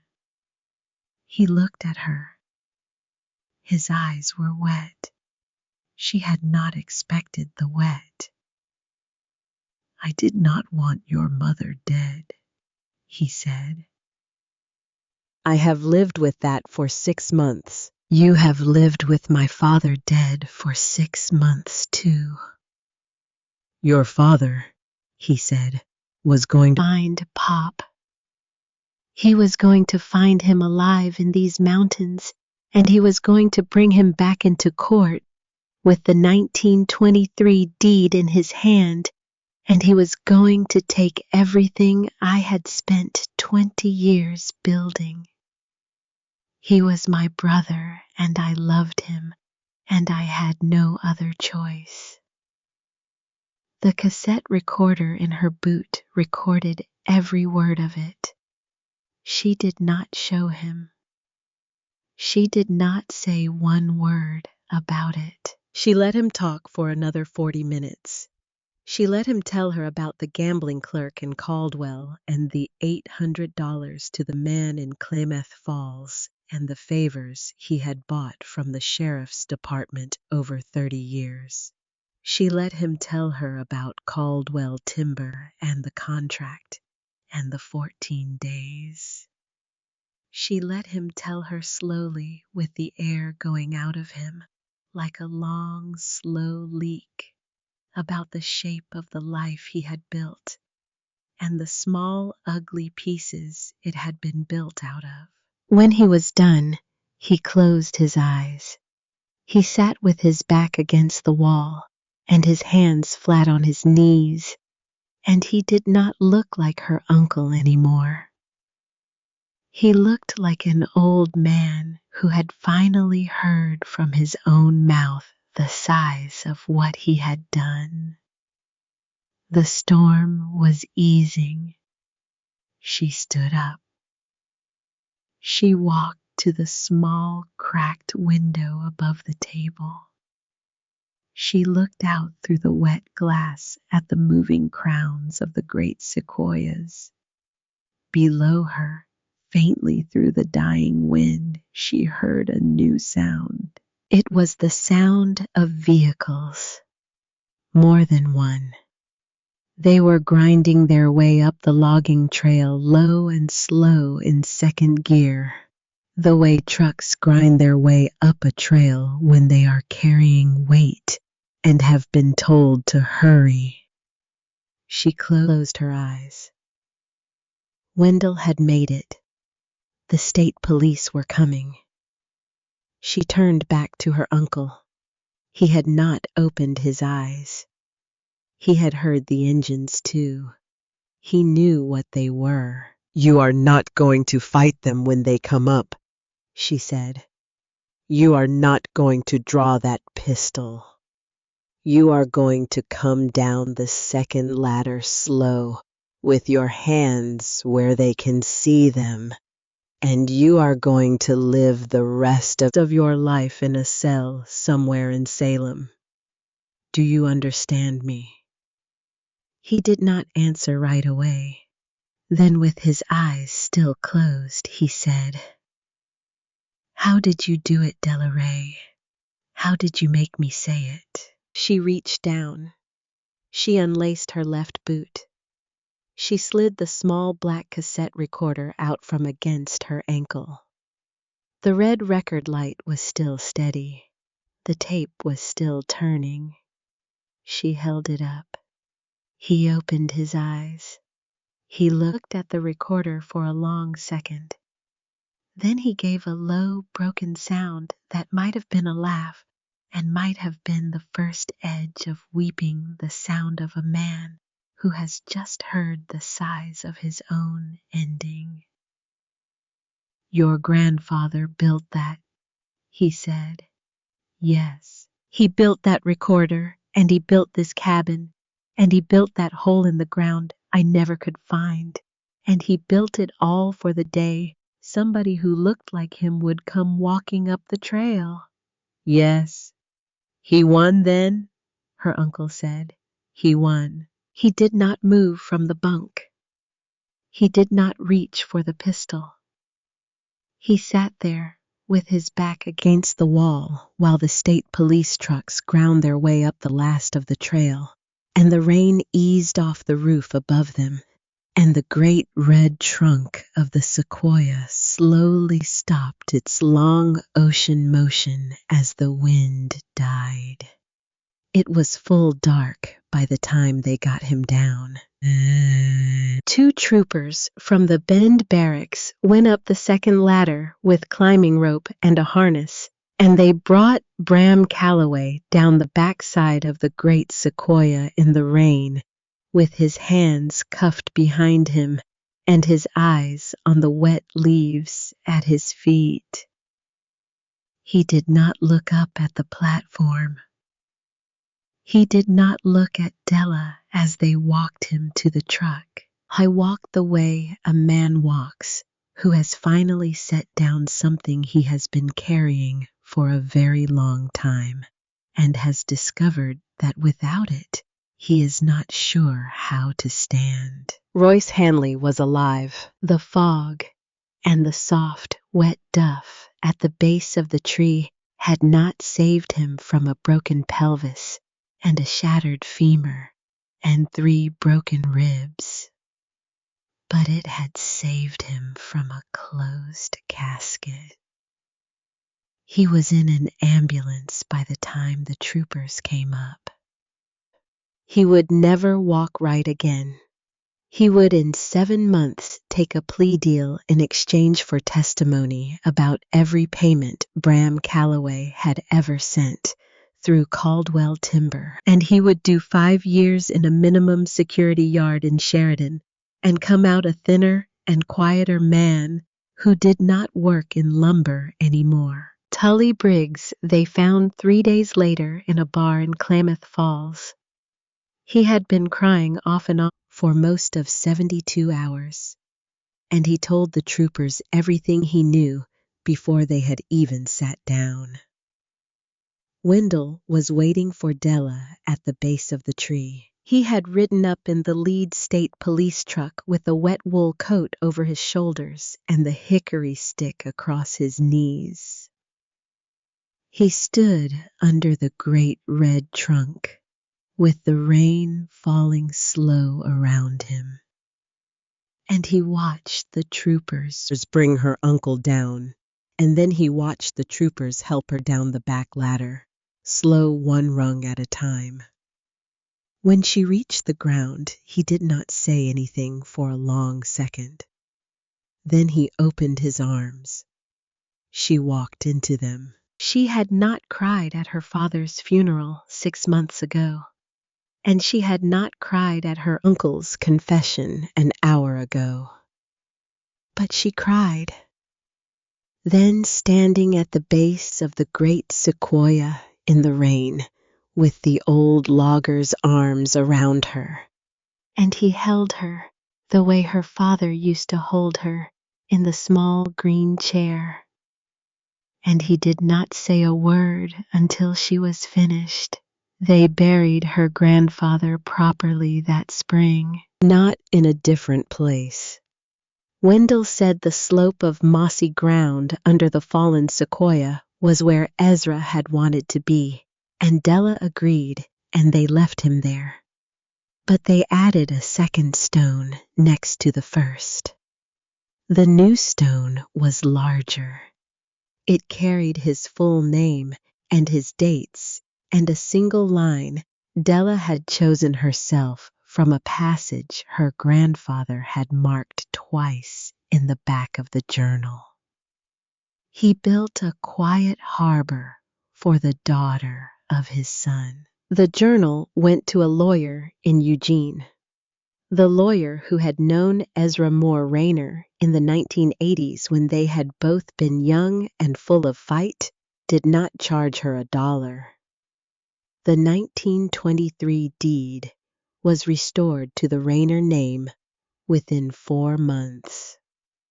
The contract with Caldwell Timber was voided by a judge in Salem who had read the journal twice and the cassette transcript 3 times and had stayed up late on a Tuesday night doing it. The company itself was fined heavily, and never logged in Caldwell County again. The trees stood. Della went back to school.